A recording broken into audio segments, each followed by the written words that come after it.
in a forgotten corner of the city park. What if the most extraordinary creatures were invisible, lurking just beyond the veil of reality?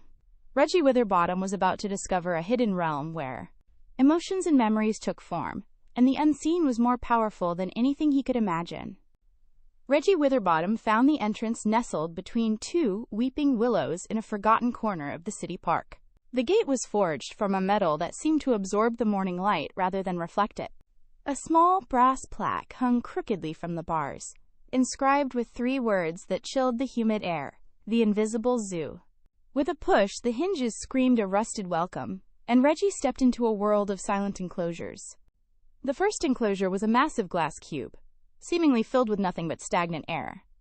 Yet, as Reggie approached the pane, the scent of a summer storm, large raindrops, wet stone, and roaring lightning overwhelmed his. He pressed his face toward the glass, but saw only his own reflection. A sign at the base of the pedestal read, "The Thunderstepper." Though the space was empty, the air inside the cube seemed to ripple with a heavy, unseen weight. Further down the path, the temperature plummeted. Reggie wrapped his arms around himself, his breath blossoming into white plumes. There was no wind, yet he felt a rhythmic thrumming against his skin, like the beating of a giant velvet heart. The enclosure here was marked, "The Glacial Pulse," quote. Every time the vibration hit, the gravel beneath his boots skittered as if something immense had just walked past. "They're particularly active today," a voice remarked.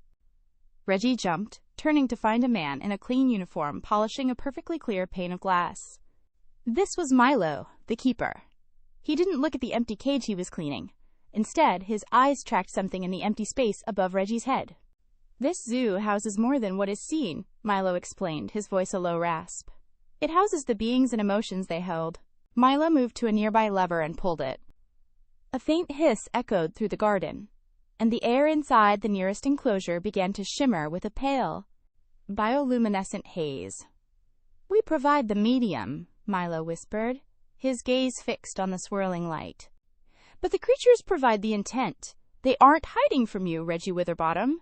You simply aren't equipped to see the spectrum they inhabit." Reggie reached out and touched the glass of an enclosure labeled, "The Velvet Silence." To his shock, the surface didn't feel like cold glass. It felt like soft, warm skin that yielded under his fingertips. He pulled his hand back, but a phantom sensation of fur remained on his palm, tingling with a static charge that made the hair on his arms stand up. The space within the cage remained stubbornly, hauntingly empty. That's when it hit him. He turned to look at the keeper. "How did you know my name?" But there was no one there. The place where the old keeper stood was now completely empty. Reggie looked around with a confused look on his face. Was he just imagining things? What was going on? With a bit of hesitation and a little fear starting to gather deep in his soul, he moved forward. As he wandered deeper, the sensory input became a chaotic riot. The smell of purple filled his lungs, and the sound of sharp angles rang in his ears. The very ground began to feel translucent, as if the path he walked on was merely a suggestion. Reggie felt a sudden, terrifying sense of vertigo. Not because he was falling, but because he felt he was being watched from a direction that didn't exist on a compass. For that matter, the feeling came from every direction, and at the same time, none at all. He turned to flee.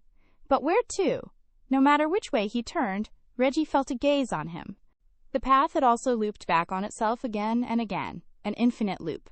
Once Reggie wandered off the path, he soon came to the boundary of the zoo. In front of him stood a wall of glass taller than any building.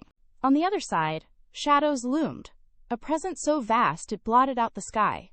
It was Aeon and others, beings of shifting light and many layered dimensions.